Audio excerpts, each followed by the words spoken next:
마태복음 9장 32절입니다. 말 못하는 사람이 나옵니다. 혀가 둔한 즉 말을 못하는 자라고 해석되어지는데요.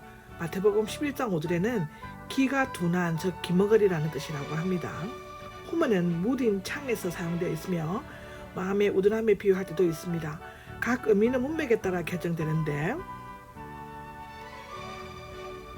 대개 말 못하는 사람이 기먹을 사람의 경우가 많습니다. 여기에서 특히 귀신들레라는 말이 덧붙여지는 것은 사람의 질병이나 결함이 악령의 세력에 기는다고 보았기 때문이라고 기록하고 있습니다. 34절입니다. 귀신들의 우두머리를 힘입어에서 보면은 애인이 나옵니다. 전치사 애인을 통하여 아내를 의미하며 예수님의 병을 고치는 도구로 삼았다는 뜻입니다. 사본과 몇 사본에는 빠져있지만 근이 있는 사본들 등에는 들어있습니다. 앞에 두 눈먼 사람들은 집안에서 고쳤지만 말 못하는 사람은 모든 사람들이 보는 앞에서 고치셨다입니다. 바리새인들은 직접 눈으로 보면서도 믿지 않고 오히려 귀신들의 우두머리와 연관시키려고 했다고 기록되어져 있습니다. 보지 못하고 믿는 자들은 복이 있다고 요한복음 20장 29절에 나오죠. 바리새인들은 단지 이적만을 부인하려고 했지만 실제로는 성령의 역사를 거부함으로써 영원히 사함받지 못하는 성령 해방죄를 짓고 말았다고 마태복음 12장 24절에서 32절에 기록하고 있습니다. 35절에 보면 두루다니면서가 있습니다. 이것을 읽으면 페르진이라고 합니다. 그리고로 미알료 시상으로서 순회하는 것을 의미하는데 두 번째 갈릴리 전도 여행을 기록하고 있습니다. 갈릴리 전도의 특징은 가르치시고 선포하시고 고쳐주신 것이었습니다.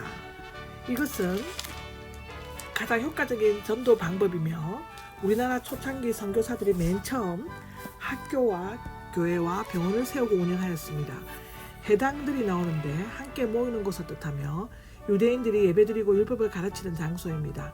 바벨론 포로나 바사지대 예루살렘 성전에서 멀리 떨어져 살았었을 때 유대교의 새로운 구심점이 되었는데 예수님께서는 복음 전도의 근거지로 삼으셨습니다.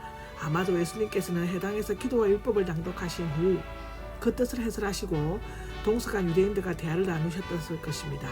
모든 질병과 온갖 아픈 것들은 각종 육체적 질병을 모두 효과적으로 치유하셨음을 나타내고 있습니다. 한편 오늘날 소위 신유의 은사를 받은 자들은 매우 제한적으로 때로는 일시적으로 병을 고치는 것으로 알려져 있습니다. 36절에 보면은 불쌍히 여기셨다가 나옵니다. 원래 장차를 의미하는 데서 비롯됐는데 70역에서 보면은 라임, 긍휼, 즉 다시 말하면 잠언 12장 10절에 대해서 대당하는 말로 사용되어져 있습니다. 열왕기상 3장 26절에도 나옵니다. 유대인들은 동정하거나 긍휼히 여기는 감정적인 마음이 창자에 있다고 생각하였습니다. 때로는 자기에게 속한 자가 다른 곳으로 떨어져 나갔을 때 느끼는 실망감과 동정심을 함께 나타내고 있는데 예수님께서는 창자가 쓰라릴 만큼 괴로워하면서 동정하는 마음을 지녔다는 뜻이라고 합니다. 부정가고 수동형은 동정심에 사로잡혔다는 의미를 나타내고 있는데 이런 마음가짐을 갖지 않으면 참된 전도자가 될 수 없다고 기록하고 있습니다. 목자 없는 어린 양이 나오는데 목자와 양에 대한 묘사는 민수기 27장 17절, 열왕기상 22절 17 등에 나옵니다. 예수님과 초대교회 등에서 찾아볼 수 있는데 누가복음 15장 3절에서 7절이고 초대교회는 에베소서 4장 11절, 히브리서 13장 20절에 나옵니다.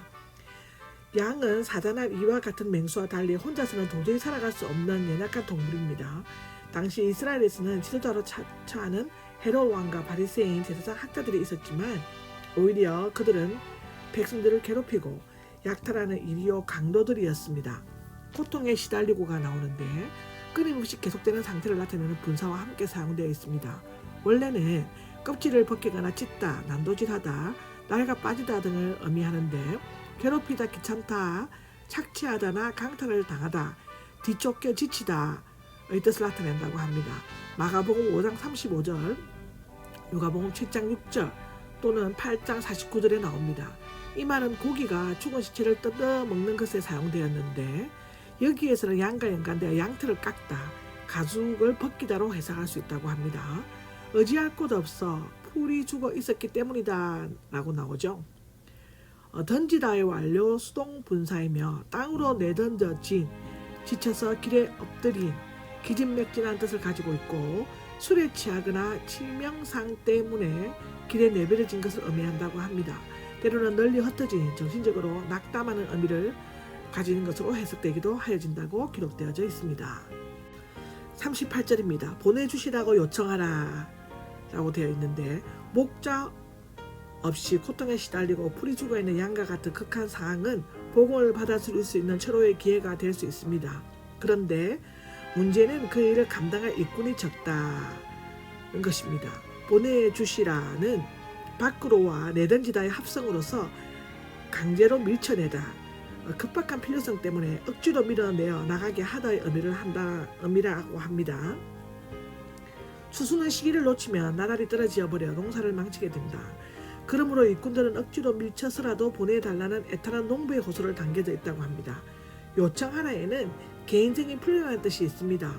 즉 추수하는 일은 주민 편에서뿐만 아니라 일꾼 편에서도 안 하면 화가 미치는, 고린도전서 9장 16절에 기록되어져 있습니다. 긴박하고 필수적인 일이라는 것인데, 똑같이 추수할 밭을 보았지만 바리새인들은 그곳에 있는 것들 이 태워 없어져 버려야 할 죽쟁이와 같은 것으로 보았고, 예수님은 베어들여 구원해야 할 알곡으로 보셨습니다. 마지막 심판날에는 알곡과 죽쟁이가 분명히 가려질 것이라고 이사야 17장 11절, 마태복음 3장 11절에도 기록되어져 있습니다.